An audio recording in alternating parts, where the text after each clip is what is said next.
everyone, let's walk through this math challenge on the board. The question reads, solve the equation inverse cos of x root 3 plus 2 inverse sine of x equals to 1/2 of a pi. So our task is to find the values of x. So the first thing I will do is to move 2 inverse sine of x to the right side of the equation and then isolate inverse cos of x root 3 on the left side of the equation.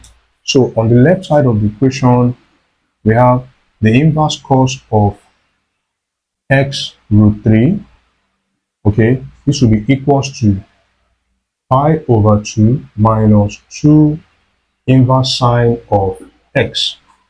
All right, so the next step is for me to get rid of this inverse cos, and to do that, I'm going to take the cos of both sides. Okay,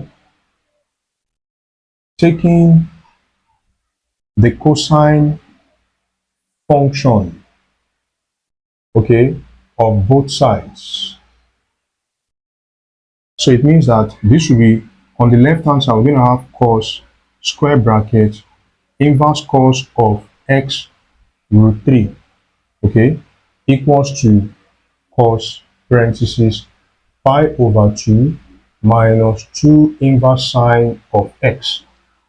Now in this case, we can see that if we multiply cos and cos inverse, the left hand side will reduce to x root 3, and this will be equals to cos parenthesis pi over 2 minus 2 inverse sine of x. Okay, so now what I'm going to do in this case is to apply the identity known as cofunction identity for cosine.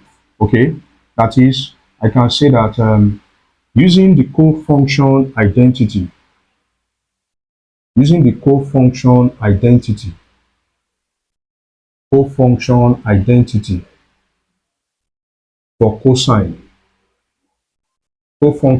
for cosine, that is cos pi over 2 minus, so let's say minus 2 sine inverse sine of x, then this will be equals to sine 2 inverse sine of x, sine 2 inverse sine of x. So now in this case, I can say let inverse sine of x be equals to alpha. Then we can, then from here, x will be equals to sine alpha. So which means, because inverse sine of x is alpha, so it means that from this equation, that is from this equation, we can have x root 3 to be equals to, now we have this to be equals to this. This is equals to this. Okay, so it means that this will be x root 3 equals to sine 2 alpha. Sine 2 alpha, because inverse sine of x is equals to alpha, and I said x will be equals to sine alpha. All right, now also let's also recall the what's it called, the double angle formula for that's for sine. Okay, let's recall the double angle formula. Recall the double angle formula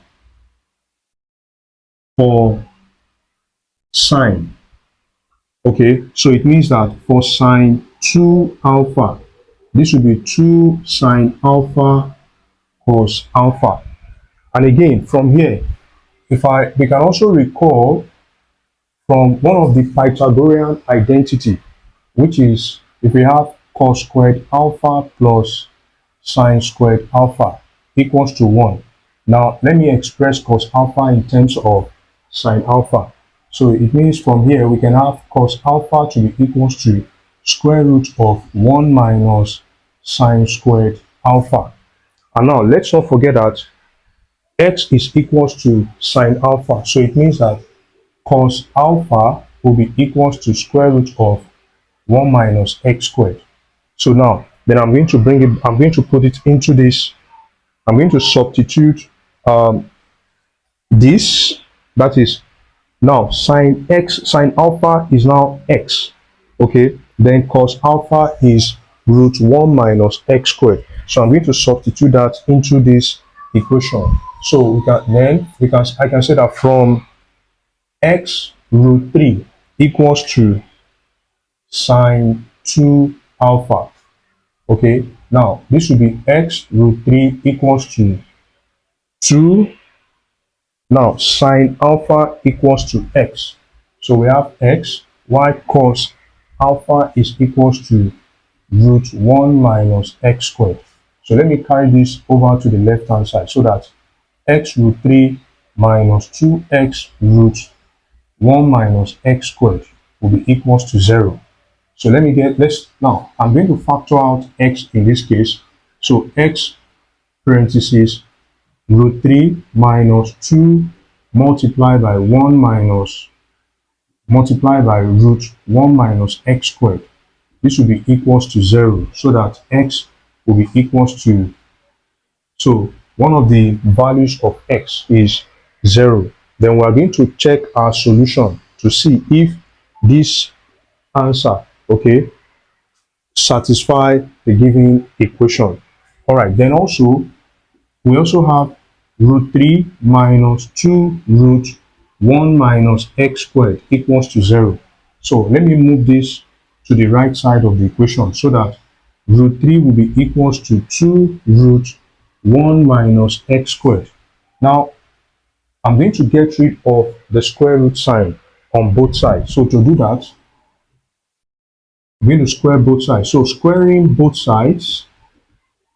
So this will be square of root 3 equals to 2 root 1 minus x squared, then raised to the power of 2. This will be 3 equals to 2 raised to the power of 2.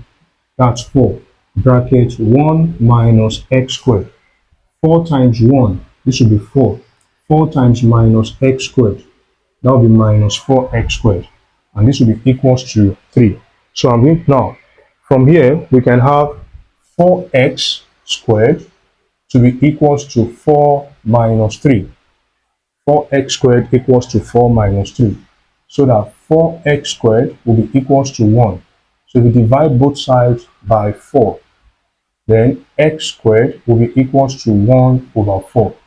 So that the value of x will be plus or minus root 1 over 4. So that x will be plus or minus 1 over 2.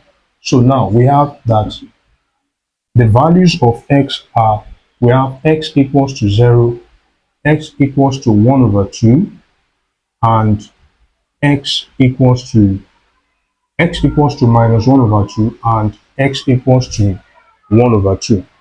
So, and these are the answers to the question. Now let's verify to know whether or not whether or not this satisfy the equation. All right, so let's verify.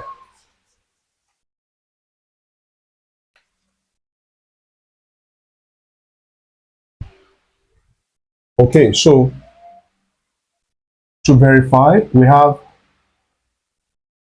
x equals to 0. The equation given is inverse cos of x root 3 plus 2 inverse sine of x equals to pi over 2. Okay, so now when x is equals to 0, it means that we're going to have inverse cos of 0 times root 3 plus 2 inverse sine of 0. Now, is this going to be equals to pi over 2? Now, this will be inverse cos of 0 plus 0, because sine inverse of 0 is 0. So 0 times 2, that will be 2. Now, the cos inverse of 0 is pi over 2, because cos 90 degrees is 0. So, and 90 degrees is what? Pi over 2 when converted to radians. All right, so it means that x equals to 0 is a valid solution. x equals to 0 is a valid solution. Also, when x is equals to minus 1 over 2, then we're going to have the inverse cos of minus 1 over 2 root 3, okay, plus 2 inverse sine of minus 1 over 2. Okay, now in this case, we're going to have inverse cos of minus root 3 over 2, then plus 2 inverse sine of minus 1 over 2. Now, the inverse cos of minus root 3 over 2 is 5 pi over 6. Now, the inverse sine of minus 1 over 2 is minus 30 degrees, and that will be minus pi over 6. Okay, so this will be negative 2 multiplied by pi over 6, and this will be 5 pi minus 2 pi divided by 6. So that this will be 3 pi over 6, which is equals to pi over 2. So which means x equals to minus 1 over 2 is also what? A valid solution. This is also a valid solution. Okay, so now when x is equals to 1/2, that is when x is equals to 1/2, when x is equals to 1 over 2, is this also going to satisfy the equation? Will it satisfy the equation we're given? So we have inverse cos of 1/2 times root 3 plus 2 inverse sine of 1/2. Okay, will this be equals to, will it be equals to pi over 2? Now, for inverse cos of pi over, inverse cos of root 3 over 2, okay, inverse cos of root 3 over 2, in this case, this will be pi over 6, okay, then plus 2 inverse sine of, that's 2 inverse sine of 1/2. Inverse sine of 1/2, that will be pi over 6, because inverse sine of 1 over 2 is 30 degrees, and 30 degrees is the same as pi over 6. So that this will be pi over 6 plus pi over 3. Okay, and then we have pi plus 2 pi over 3, which will be over 6, which will be 3 pi over 6, and that will be equals to pi over 2. So which means x equals to 1 over 2 is also a valid solution. It's also a valid solution. So therefore, x equals to 0, x equals to minus 1 over 2, and x equals to 1 over 2 are the solution to the given equation. I'll see you in the next video. Bye-bye.